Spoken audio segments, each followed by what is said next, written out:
Lesson 3, Helen Keller. Talk about the picture. Who is the woman in the picture? ছবিতে নারীটি কে? What is she famous for? তিনি কেন বিখ্যাত? চলো আমরা passage থেকে প্রশ্নগুলোর উত্তর জেনে নিই। তার আগে দেখো কিওয়ার্ডসে কয়েকটা শব্দের অর্থ রয়েছে, আমরা সেগুলো একটু জেনে নিই।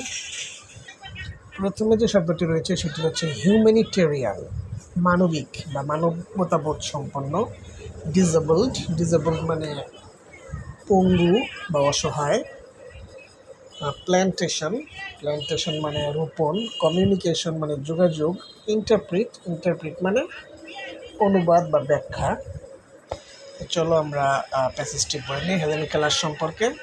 Read about Helen Keller. Helen Keller was a great humanitarian. Helen Keller হচ্ছেন একজন বিখ্যাত মানবতাবাদী।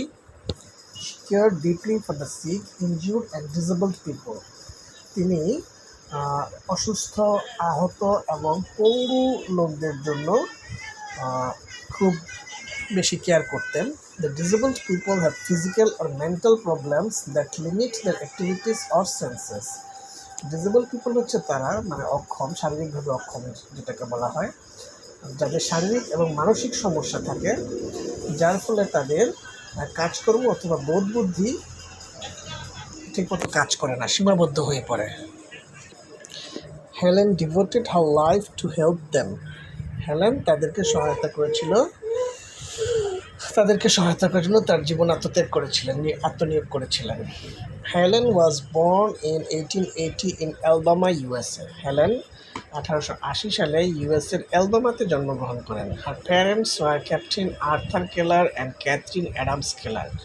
তার বাবা মা ছিলেন ক্যাপ্টেন আর্থার কেলার এবং Katherine Adams Keller. Her family was not rich. তার পরিবার খুব ধনী ছিল না। The main source of income was cotton plantation. তাদের প্রধান আয়ের উৎস ছিল তুলা রোপণ বা তুলা গাছ রোপণ। Helen was born healthy. Helen জন্মগতভাবে বেশ স্বাস্থ্যবান ছিল, but in 1882 she became deaf, dumb and blind after a high fever. কিন্তু 1882 সালে এক তীব্র জ্বরে পড়ে তিনি কানে শোনা বধির, ডাম্ব, বোবা এবং ব্লাইন্ড, অন্ধ হয়ে যান। Her father heard about Parkin School for the Blind in Boston and contacted the director there. তার বাবা বোস্টনে অন্ধদের জন্য একটা পার্কিং স্কুলের কথা শুনেন এবং সেখানে পরিচালকের সাথে যোগাযোগ করেন। In 1887 সালে the director sent one of his best students, Annie Sullivan, to help Helen. 1887 সালে তার পরিচালক তার একজন সবচেয়ে ভালো ছাত্র অ্যানি সুলিভানকে পাঠান হেলেনের সহায়তার জন্য। Annie worked hard to enable her to communicate. অ্যানিকে কঠোর পরিশ্রম করতে হয় তার যোগাযোগের দক্ষতা বাড়ানোর জন্য। ইন 1890 সালে Helen's formal education started at Horace Mann School for the Deaf in Boston.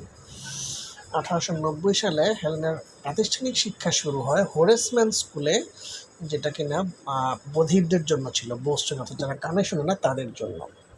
In 1892 she went to Wright Humason School for the Deaf in New York. 1892 সালে তিনি রাইট হোমাসন স্কুলে যান, যেটা নিউ ইয়র্কের বধিরদের জন্য একটা স্কুল।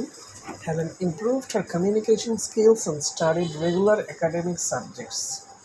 হেলেন তার যোগাযোগের দক্ষতার ক্ষেত্রে উন্নতি করেন এবং সেখানে তিনি নিয়মিত একাডেমিক বিষয়গুলো পড়েন।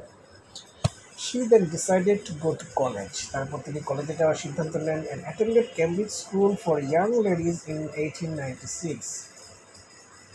অর্থাৎ Cambridge school for young ladies নামক স্কুলে তিনি 1896 সালে যোগদান করেন। Later she studied at Radcliffe College. তারপর তিনি রেডক্লিফ কলেজে ভর্তি হন, পড়াশোনা করেন। Here she learned Braille. এখানে তিনি ব্রেইলি শিখেন, which was new technique for reading, যা ছিল পড়ার একটা নতুন পদ্ধতি, এটা মূলত অন্ধদের জন্য। She also learned how to type, তিনি টাইপ করাও শিখলেন। Annie Sullivan was always with Helen. Annie Sullivan সবসময় হেলেনের সাথে ছিল। She sat with Helen in the class, তিনি ক্লাসে হেলেনের সাথে বসতেন and helped her by interpreting lectures and text, তিনি লেকচারগুলো এবং পড়াগুলো তাকে ব্যাখ্যা করে বা অনুবাদ করে বোঝাতেন।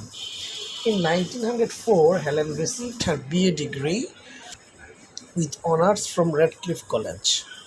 1904 সালে হেলেন রেডক্লিফ কলেজ থেকে তার বিএ ডিগ্রি অনার্স সম্মানের সাথে তার বিএ ডিগ্রি অর্জন করেন। Helen spent her life helping disable people to learn.